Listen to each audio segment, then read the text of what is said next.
Hello and welcome to Dazza's War on Everything as we continue our autopsy of 2008 with the news that you didn't need to hear. Now, last week we covered the first 6 months of 2008 and there was no shortage of excitement, with Russian jet setters joining the Mile High Club in full view of other passengers, the implementation of new ambulances designed to transport the obese, giant breasts becoming legal scapegoats, the failure of those obese ambulances warranting the purchase of forklifts by morgues, a jihad on transsexual driving instructors, and the dietary breakthrough of putting 5 holes in salt shakers instead of the usual 17 in a bid to curb the addiction British people have to salt. The following months were no less exciting. In July, a British drink driver was arrested after a police patrol car spotted her Citroën Saxo swerving across a busy road and was found to be 1.5 times over the legal blood alcohol concentration. What was remarkable about this case was how she was able to drive with a broken leg, sticking her cast out of the driver's side window. Suffice to say, she was plastered. August saw Disney forced to remove its underwear, from sale at least. Now, while merchandise from Disney flicks is usually pretty tame, the underwear line for High School Musical 2, which is aimed at tween-age girls, was an exception, as the slogan "Dive In" is printed on the front. So, once again, seedy uncles and child molesters will have to continue their predations without the help of written instructions.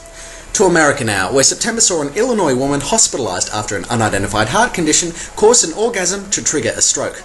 Now, while this condition is not unheard of, doctors were nonetheless surprised, as it's generally well-placed strokes that trigger orgasms. In October, an Australian zoo was forced to drop an ad campaign which offered free entry to rangas, a term coined for red-headed people derived from the natural ape redheads, the orangutan. It was intended that this tongue-in-cheek promotion would raise awareness for the plight of the orangutan, of which habitat destruction could lead to their extinction by 2012. At this stage, though, there's still no word as to if or when rangas will be extinct, as the ginger bastards continue to pop up everywhere. November saw the discovery of the world's oldest stash of marijuana in a tomb in northern China.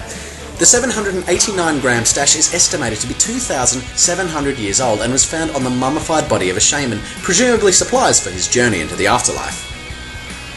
In ancient cultures, shamans were considered intermediaries to the spiritual world, capable of treating illness and entering supernatural realms in order to provide answers. What's remarkable about this find is that it's the first evidence of marijuana used purely for smoking, and the spirits tell me I should eat a chocolate donut with sprinkles.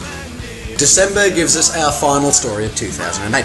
Now, no quality journalistic analysis of the year past is complete without mentioning the realisation of the global financial crisis or the Israeli invasion of Gaza. And since this is not quality journalistic analysis, our 2008 autopsy concludes with reports that increased levels of pollution are shrinking the genitalia of male species worldwide.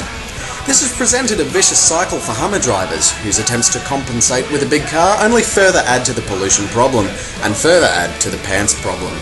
Ladies and gentlemen, that was 2008 according to Dazza's War on Everything.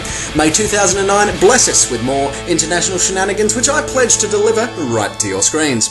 Take care out there.